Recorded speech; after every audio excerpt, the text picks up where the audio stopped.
बिस्मिल्लाहिर्रहमानिर्रहीम। अस्सलाम वालेकुम व्यूअर्स, उम्मीद है आप सब खैरियत से होंगे। तो व्यूअर्स, हम एफएससी आईसीएस पार्ट 1 की जो बुक है उसका चैप्टर 2 हम पढ़ रहे थे।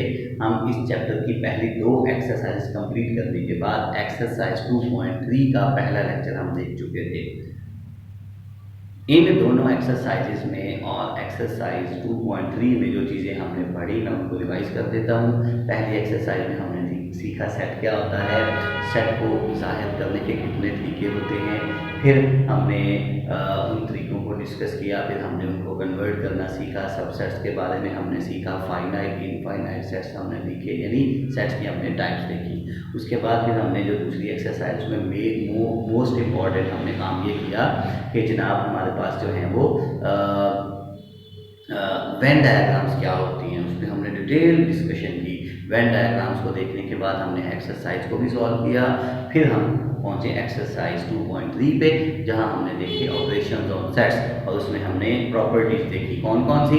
कम्यूटेटिव, एसोसिएटिव और डिस्ट्रीब्यूटिव, 3 किस्म की प्रॉपर्टीज हैं। और चौथा हमने देखा डी मॉर्गन्स लॉज, और हमने एक्सरसाइज के पहले 2 क्वेश्चंस भी सॉल्व किए। तो अब हम चलते हैं अपने क्वेश्चन नंबर 3 और क्वेश्चन नंबर 4 पे, जिनमें वेरिफिकेशन है डी मॉर्गन्स लॉ, यानी हमें सेट्स दिए गए होंगे, उन सेट्स की मदद से हमने डी मॉर्गन्स लॉ को वेरीफाई करना है। ठीक है, तो क्वेश्चन नंबर 3 और 4 बिल्कुल सेम है। डी मॉर्गन्स लॉ उसने पूछे हैं, उसमें उसने सेट सिर्फ चेंज किए हैं। तो मैं क्वेश्चन नंबर 4 जो है वो सॉल्व करने जा रहा हूँ। ठीक, क्वेश्चन नंबर 3 आप खुद से कर सकते हैं। ये मैं बताता चलूँ, ये आपने काम पहले ऑलरेडी 9th 10th में ग्रेड में भी किया हुआ है और 6, 7, 8 ग्रेड में भी आप लोगों ने ये किए हुए हैं सेट्स। ठीक है, स्पेशली 8 और 9, 10 ग्रेड में आपने डी मॉर्गन्स लॉ भी पढ़े हुए। ठीक, तो यहाँ पर सेट्स चेंज हुए हैं, तो उस लिहाज से हम सॉल्व कर लेंगे। तो डी मॉर्गन्स लॉ ही हैं, वो कभी चेंज नहीं होते। डेफिनेटली डी मॉर्गन्स लॉ हैं जो आप 10th में पढ़ेंगे ये यहाँ पे होंगे, फर्क पड़ेगा सिर्फ सेट्स के ऊपर। अच्छा, तो क्वेश्चन नंबर जो है वो मैं देखने जा रहा हूँ। रियल्स क्वेश्चन नंबर है मेरे पास 4। Question number 4, what is that? Question number 4 में u is equal to set of English alphabets. u is equal to set of English alphabets. ठीक है, English alphabets A to Z, ठीक, A B C से लेके Z तक है सारे आगे। अच्छा, और A is equal to X is such that X is a vowel. ठीक, वॉवल कौन से हैं?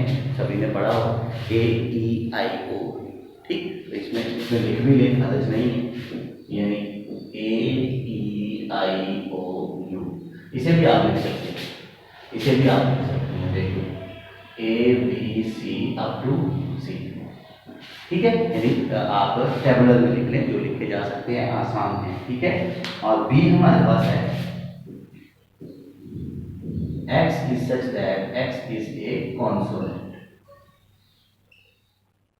अब कॉन्सोनेंट कौन से होते हैं? अगर आप अल्फाबेट्स में से वॉवल निकाल देंगे तो बाकी कॉन्सोनेंट्स होते हैं। मतलब कौन कौन से होंगे थे? B C D F G and so on up to Z। सही है, यानी वॉवल्स आप निकाल दें तो आपके पास कॉन्सोनेंट्स। आप ऐसे भी लिखा रहने दें, यानी सेट बिल्डर में लिखा रहने दें तब भी ठीक है। अगर आप मतलब ऐसे लिख लें तब भी ठीक है। तो व्यूअर्स, हमें डी मॉर्गन्स लॉज वेरीफाई करने हैं, वो कौन कौन से? We know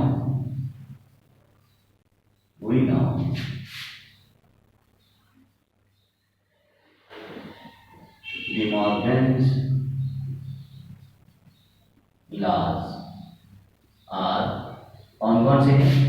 A union B whole complement is A complement intersect and B complement, and ये पहला कह रहे हैं आप। ठीक है, और दूसरा आपके पास जो होगा A intersection B whole complement is A complement union B complement।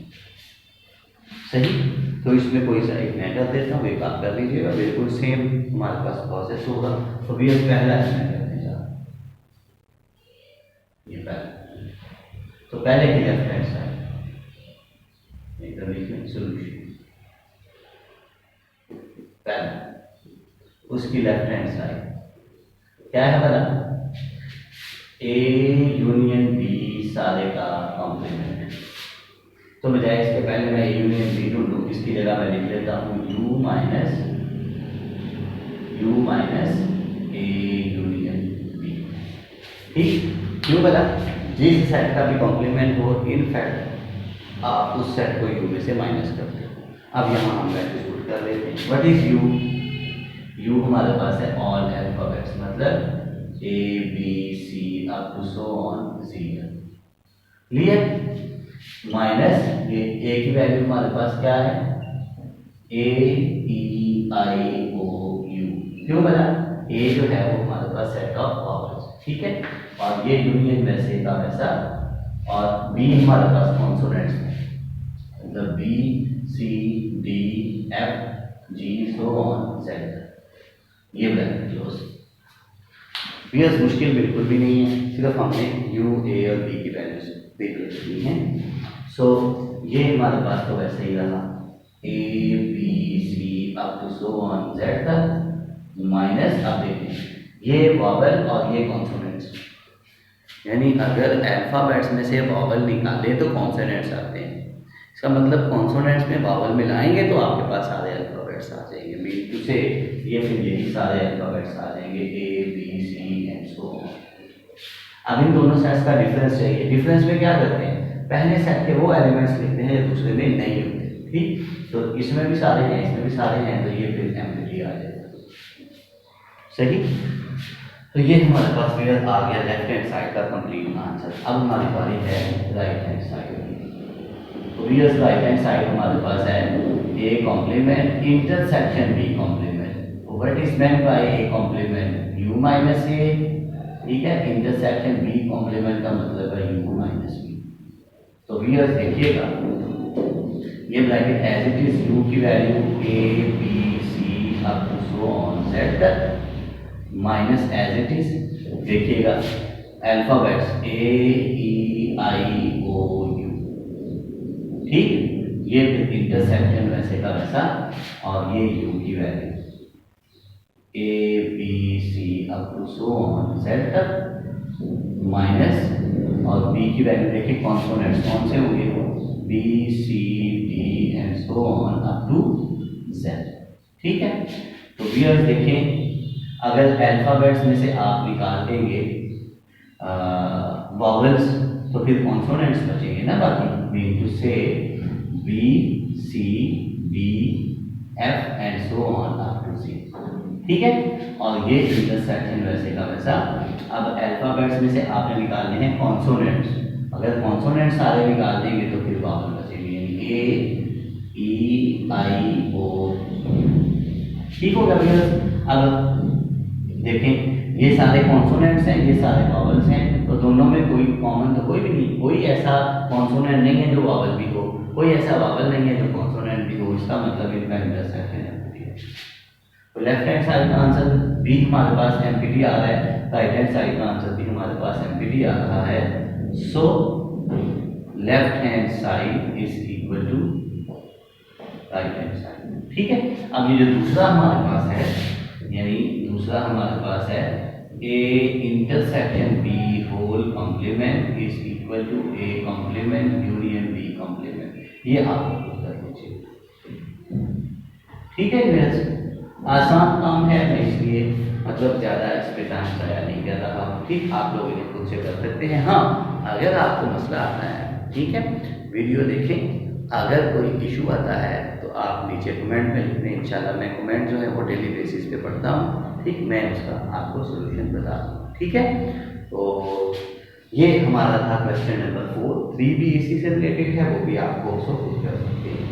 अब इसके लिए मैं इंतजार कर रहा था, व्यूअर्स हमने एक्सरसाइज 2.2 में डिटेल में देखा वेन डायग्राम्स। अब यहाँ पे फिर हमारे पास क्वेश्चन नंबर 5 में वेन डायग्राम्स फिर आ गई हैं, तो क्वेश्चन नंबर 5 को हम करेंगे अच्छे से।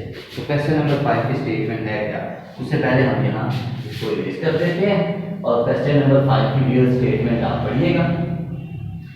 FSC ICS जो बुक 1 है मैथ की, उसकी एक्सरसाइज जो है ना 2.3 उसका क्वेश्चन नंबर 5 वो आप लोगों ने देखना है। वो है क्या, इसको हम इरेज कर रहे हैं।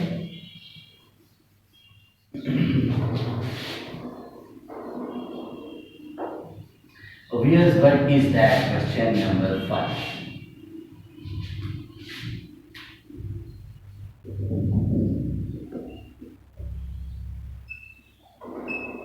अच्छा, what is that question number 5?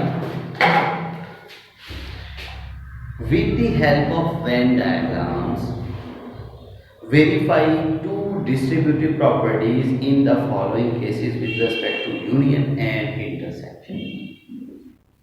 सही कब? पहली कंडीशन उसने बताई कि जब ए बी का सबसेट हो और ए और सी जो हैं उनका इंटरसेक्शन एम्प्टी हो और बी और सी जो हैं वो ओवरलैपिंग हो। बड़ा इंटरेस्टिंग है, ध्यान से देखिएगा। पहला पार्ट ही मैं करने जा रहा हूँ, ठीक, दूसरा आप ऑटोमेटिकली समझ आ जाएगा। पहले पार्ट में वो कहता है कि कंडीशन ये है ए जो है वो बी का सबसेट हो, ठीक है। दूसरी कंडीशन वो कहता है ए इंटरसेक्शन जो सी है वो एम्प्टी हो, सही। तो तीसरा वो कहता है B and C overlap, B and C are overlapping. बहुत अहम बात है।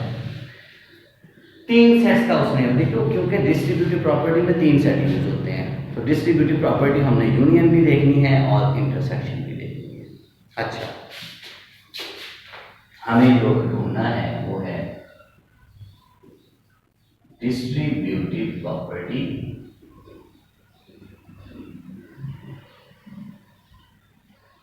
Of union over intersection, over intersection. ये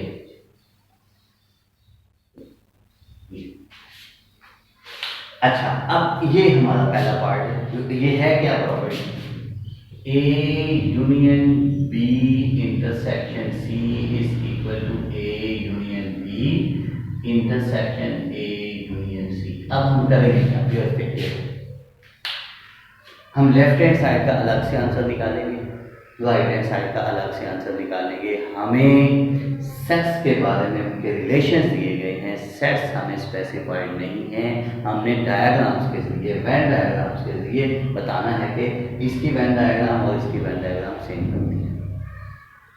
अच्छा, जो सेट्स हैं उनमें रिलेशन देखिए, ए बी का सबसेट है, यानी ए के सारे एलिमेंट्स बी में मौजूद होंगे। ए और सी जो है इनका इंटरसेक्शन एम्प्टी। अब दो सेट्स का इंटरसेक्शन एम्प्टी होने का क्या मतलब है? जाइए पीछे, हमारे पास प्रॉपर्टीज में 2.2 में दो सेट्स का इंटरसेक्शन एम्प्टी होने का मतलब है वो डिसजॉइंट है। मतलब ए बी का सबसेट तो है, ए जो है वो सी के साथ जो है वो डिसजॉइंट है, यानी ए और सी का कोई भी एलिमेंट एक जैसा नहीं है। और तीसरा वो कहता है बी और सी ओवरलैपिंग। मैं एग्जाम्पल के तौर पे ले लेता हूँ, आसानी के लिए देखिएगा, ध्यान से देखिएगा। अगर मैं यहाँ पे ले लेता हूँ a इज इक्वल टू 1 2, तो फिर a जो है वो b का सबसेट है, तो b में फिर 1 2 3 4 ये लाजमी होने चाहिए। 3 भी कह रहे हैं आप, आसान कर लेते हैं। अब ये देखो a b का सबसेट है, ये वाली कंडीशन पूरी भी हो गई। अब वो कहता है a और c जो है इनका इंटरसेक्शन एम्प्टी होना चाहिए, ये भी, ये मेरे पास सेट बी है, ठीक है। सी का ए के साथ इंटरसेक्शन एम्प्टी, तो सी मैं ले लेता हूँ 3 and 4। क्यों मैंने 3 देखे? 3 इसमें नहीं है, सही है, तो इसका कोई भी एलिमेंट इसमें नहीं होना चाहिए था। लेकिन बी और सी ओवरलैपिंग भी है। आप देखिए बी और सी में ये तीन एलिमेंट एक जैसा है, सही। तो इस तरह अगर आपको समझ ना आ रही हो तो छोटे छोटे आप सेट्स बना के आपके लिए काम आसान हो जाए, सही। तो व्यूअर्स, अब हम इसकी लेफ्ट हैंड साइड पे चलते हैं। पहले हम देखते हैं, यहाँ देखिएगा लेफ्ट हैंड साइड, ध्यान से देखिएगा। पहले तो हम ये ए बी और सी बनाते हैं। यू क्या है, यू यहाँ पे देखते हैं, यू फिर जो होगा 1 2 3 4 5। क्यों, मैंने बताया था वेन डायग्राम में यूनिवर्सल सेट जो है वो सब का सुपर सेट होना चाहिए। तो यू मैंने ले लिया, ये देखिए ए बी इसका सबसेट है, बी बी सी बी। तो अब हमें 3 सेट्स का बनाना है वेन डायग्राम, ठीक। तो उसको पहले हम 3 सेट्स बनाते हैं। तो ये हमारे पास लेफ्ट हैंड साइड पे, ये ध्यान से देखिएगा, थोड़ा सा बड़ा कर लेता हूँ ताकि आप लोगों के लिए आसान हो।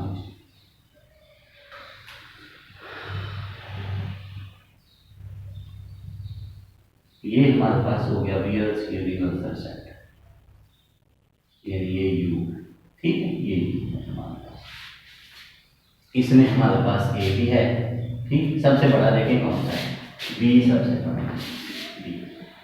अच्छा, बी सबसे बड़ा सेट है, ये बी है, सही व्यूअर्स। अब ए जो है वो इसके अंदर है, सही। अब फिर ये भी हो गया, ये हो गया ए बी का सबसेट, ठीक है। ये हमारे पास ए है और ये बी है, ये पहले कंडीशन होगी। अब वो कहता है ए और सी जो है ये दोनों डिसजॉइंट है, मतलब यहाँ कहीं सी होगा हमारे पास, ये सी, सही। ये सारा हमारे पास यू है, सॉरी सी जो है वो बी के साथ क्या है, ओवरलैप है, तो यू कंडीशन है। ये देखिएगा, ये हमारे पास सी फिर यू होगा, क्यों, सी जो है बी के साथ ओवरलैप कर रहा है। अब हम एलिमेंट्स देते हैं, देखिएगा ए में एलिमेंट्स है 1 और 2, बी में एलिमेंट्स है 1 2 भी है और 3 भी है, सही। ये देखो, अब सी में देखें, सी में एलिमेंट 3 भी है और 4 भी है, और यू में देखें 1 2 3 4 और 5। चेक। अब ये सारी चीजें इसके अकॉर्डिंग मैंने बताया, ये आसान हो गया ना मेरे लिए काम कि मैंने सेट्स जो है वो ले लिए। जरूरी नहीं है ये, वैसे मैं एग्जांपल के तौर पे कह रहा हूँ, आप बेशक इनको इरेज करें, ठीक है। अब हमें बनाना है बी और सी का सबसे पहले इंटरसेक्शन देखें, बी और सी का इंटरसेक्शन वो क्या है, ये वाला हिस्सा है, ठीक, यानी ये वाला हिस्सा, ये वाला आ गया, ठीक। ये वाला हो गया, सही। लेफ्ट हैंड साइड है क्या, A union B intersection C. अब हमने बी इंटरसेक्शन सी जो है उसका ए के साथ यूनियन लेना है, ए हमारे पास ये पड़ा, सही। ये तो बी इंटरसेक्शन सी आ गया ना, ये वाला, यानी बी और सी का कॉमन। अब उनका कॉमन देखें, बी और सी का कॉमन कौन सा आना था, बी और सी का कॉमन आना था हमारे पास 3, ये वाला, तो वो देखें यही मैंने लिखा था, यहाँ पे 3 लिखा था, सही। अच्छा, अब उसमें हमने ए का यूनियन लेना है, यूनियन से बुला रहे ए वाले इसमें सारे एलिमेंट्स, ठीक। तो आप आसानी के लिए बेशक मैंने बताया था लिख लें, ये हमारे पास था 1 2, ये हमारे पास था 3, ये हमारे पास था 4, ये हमारे पास था 5। अब जो हमारे पास आंसर नहीं शेड हुआ है वो हमारे पास क्या आ रहा है, देखिए मतलब ये मैं अपनी आसानी के लिए लिखता हूँ 1 2 और 3, आप इसका आंसर निकाल के देखिए। ए हमारे पास क्या है 1 2 यूनियन बी इंटरसेक्शन सी हमारे पास है 3, तो इनका यूनियन देखिए 1 2 3 आ, तो देखिए वो रीजन जो है वो P2 है जिसमें 1 2 3 आ, सही। तो ये है हमारे पास वेन डायग्राम किसकी, distributive property of union over intersection की लेफ्ट हैंड साइड की। अब हम देख देते हैं right hand side, right hand side sets तो वही है, ठीक है, मतलब ये यूनिवर्सल सेट है, ठीक, इसे हम बोल देते हैं यू। अच्छा, एक काम करते हैं हम, यहाँ पे ये करते हैं इसकी अलहदा बना देते हैं, इसके अलहदा बना देते हैं, ठीक। इन दोनों का फिर हम कंबाइन कर देंगे, आप लोगों के लिए आसान होगा। वैसे मैं एक भी कर सकता हूँ लेकिन आप लोगों के लिए आसान होगा, तो मैं पहले 2 छोटे छोटे बना लेता हूँ, यानी पहले मैं ए यूनियन बी ढूंढता हूँ, फिर ए यूनियन सी, फिर इन दोनों को कंबाइन करता हूँ। तो देखिए राइट हैंड साइड 2 छोटे छोटे हम बना देते हैं, ये हमारे पास है ए यूनियन बी, ठीक है, और इसे हम कह देते हैं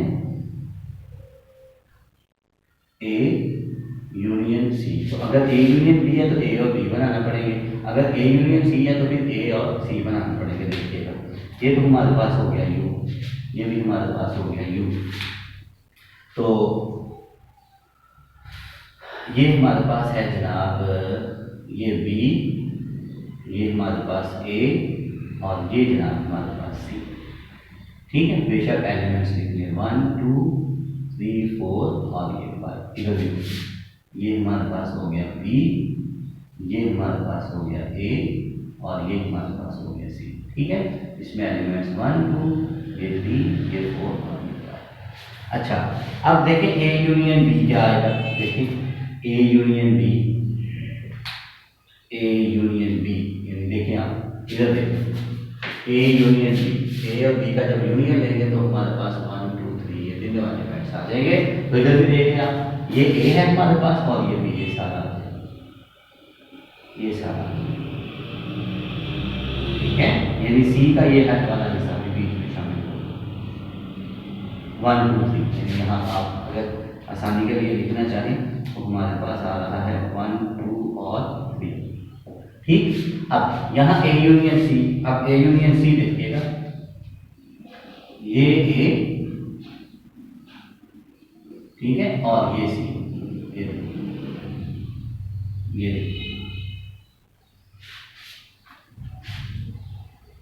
ये ए यूनियन बी ये। अब हमें इन दोनों का कंबाइन चाहिए। कंबाइन का मतलब क्या है भला, जो इन दोनों में है इंटरसेक्शन है। देखिए A union B intersection A union C को देखिएगा, ए वाला सारा तो कॉमन है, बी वाला सारा जो है वो उसमें से सिर्फ ए वाला कॉमन है, बी वाले में सिर्फ ये 3 वाला हिस्सा, ये 3 वाला हिस्सा दोनों में कॉमन है।